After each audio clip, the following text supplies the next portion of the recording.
कुठल्या इंद्राची रंभा तू जना, कुठल्या राणीचा तोरा तुझा,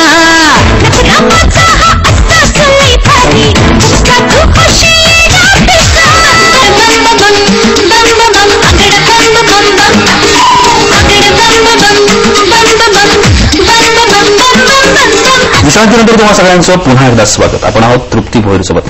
तृप्ती, आता जाताना ब्रेकवरती आपण हॅलो जय हिंद विषयी बोललो. इलैयाराजा जे म्युझिक मॅस्ट्रो ज्यांना म्हटलं जातं इंडस्ट्रीमध्ये, अशा माणसाला घेऊन या चित्रपटाचं म्युझिक करतेस आणि विषय खूप वेगळा आहे. तर काय सांगशील या चित्रपटाविषयी, या प्रोजेक्टविषयी? या चित्रपटाविषयी मला असं म्हणायचं आहे की गजेंद्र आहिरे आणि मी, आम्ही दोघांनी जेव्हा काही गोष्टी डिस्कस करत होतो तेव्हा गोष्ट रेडी झाली होती आणि माझ्या मनात किंवा तुमच्या मनात किंवा प्रत्येक भारतीयाच्या मनामध्ये एक राग जो आहे, जो 3 ते 4 वर्षापासून धुसमुसतोय, त्या रागाची प्रतिक्रिया म्हणजे हॅलो जय हिंद आहे.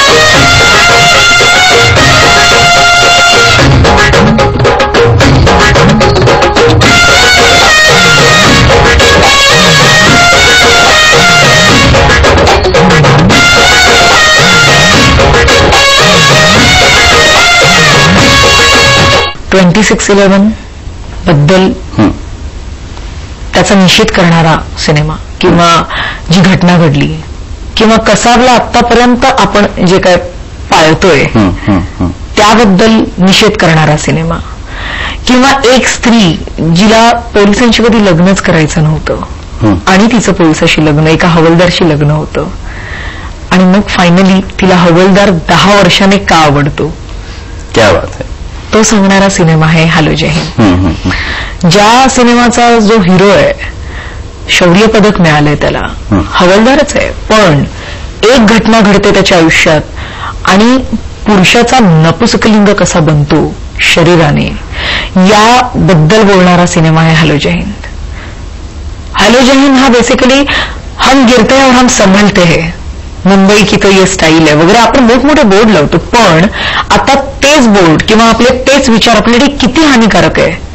हम गिरके संभलते म्हणजे याचा अर्थ तुम्ही आता शंड झालात, तुम्ही आता ऐकायचं, विचार करायचं, रिॲक्ट व्हायचं बंद केलेलं आहे. तुमच्याकडे बॉम्बस्फोट झाला तर दुसऱ्याशी बोललो तुम्ही आपला चाललो आम्ही आमच्या कामाला वगैरे, मला फरकच नाही पडत आहे.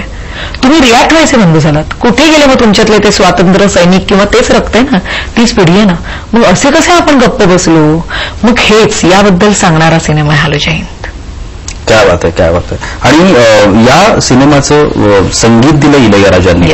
मुळात इलैयाराजांना मराठी चित्रपटाचं संगीत देण्यासाठी आणावं हे कसं सुचलं आणि ते आले कसे? म्हणजे मी खरं तर माझे सगळ्यात आवडते म्युझिक डायरेक्टर महाराष्ट्रातले म्हणजे अजय अतुल, जे सगळ्यांचेच आहेत. अजय अतुलकडे मी गेले तेव्हा त्यांच्याकडे तेवढा वेळ नव्हता, आता हिंदी सिनेमाचं काम त्यांचं चालू असल्या कारणानं.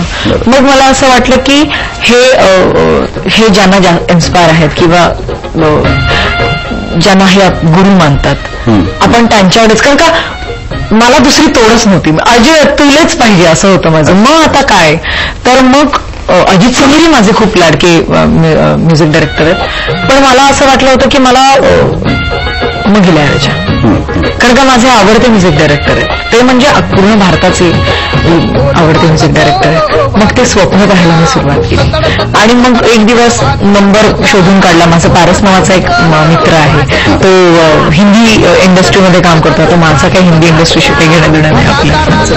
तर मग त्याच्यावर नंबर काढला, पेजा, रोज पेला, सकाळी उठले ना मी झोपेतून की पेला फोन. हॅलो मैं तृप्ती भोईर बोल रही हूँ. तो म्हणायचं इंग्लिश में टॉक इन इंग्लिश तुटकं फुटकं I am talking Trupti Bhoir वगैरे असं इथून म्हणजे माझी मी एखाद्या रूम मध्ये बंद व्हायची की माझं इंग्लिश कोणी ऐकू नये आणि त्यांना फक्त कळावं की मला काय म्हणायचंय. असं करून मी जवळजवळ 1 ते 2 आठवडे त्यांच्या पियेला खूप त्रास दिला. शेवटी ते इतके वैतागले हे काय बाई सोडतच नाही. मग त्यांनी म्हटलं हा नंबर घ्या आणि इलायराजाशी बोलणार आहे आणि इलायराजांशी बोलले. पहिल्यांदा त्यांचा आवाज ऐकला आणि मग त्यांनी मला सांगितलं की यू कम म्हणजे माझ्या जागेवर ये आणि मला भेट आणि त्यानंतर आपण बोलूया. मग त्यांनी म्हटलं की तू पहिली प्रोड्युसर आहे जी महाराष्ट्रातून माझ्याकडे असं काहीतरी घेऊन आली आहे. माझ्या आजपर्यंत जीवनकाळामध्ये कोणी नव्हतं आलेलं महाराष्ट्रातून असं. तर मला म्हणायला लागले त्यामुळे. आणि दुसरी गोष्ट एवढ्या लहान वयामध्ये तुझा हा प्रयत्न ही जी गोष्ट तू हाताळते जो नॅशनल इंटरनॅशनल सब्जेक्ट आहे जे करण्यासाठी एक दम लागतो कोणाला न घाबरता हे करतेस वगैरे. सो त्या गोष्टीला पण मी अप्रिशिएट करतो आणि माझ्या मराठी लोकांसाठी माझ्या मराठी रसिकांसाठी मी हा सिनेमा नक्की करेन.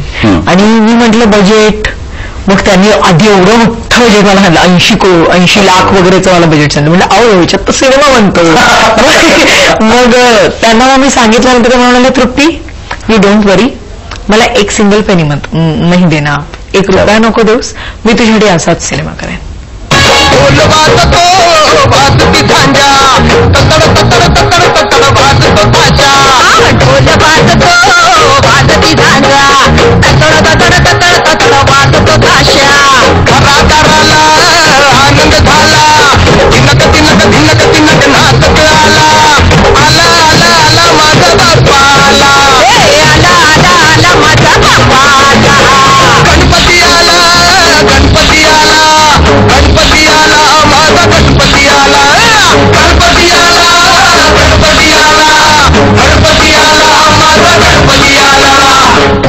रवी दिवाण जे आहेत त्यांनी फाईट केलेली आहे. गणेश आचार्य जे आहेत त्यांनी कोरिओग्राफ केलंय आणि गणेश आचार्यांनी स्वतः परफॉर्म पण केलंय हॅलो जय हिंद मध्ये. नितीन देसाईंचा डिरेक्शन आहे. सुंदर सेट सुंदर सिनेमा दिसतोय. अमलेंदू चौधरी यांनी इतकं सुंदर चित्रीकरण केलेलं आहे. Awesome awesome. म्हणजे त्या माणसाची म्हणजे जागा इथे हॉलिवूडमध्येच या माणसाची जागा इथे नाहीच असंच मला वाटतं. तू अशी ही ताणून ठेवली जी काही उत्सुकता आहे ती मी तशीच ठेवणार आहे. कारण प्रेक्षकांनी तो चित्रपटगृहात जाऊन पाहिला पाहिजे. जर एवढं ते चांगलं प्रोडक्ट आहे तर ते निश्चितपणानं प्रेक्षकांना आवडलं पाहिजे. आज आमच्या स्टुडिओमध्ये आलीस त्याबद्दल खूप खूप आभार तुझे. धन्यवाद. खूप खूप मनापासून आभार. थँक्यू.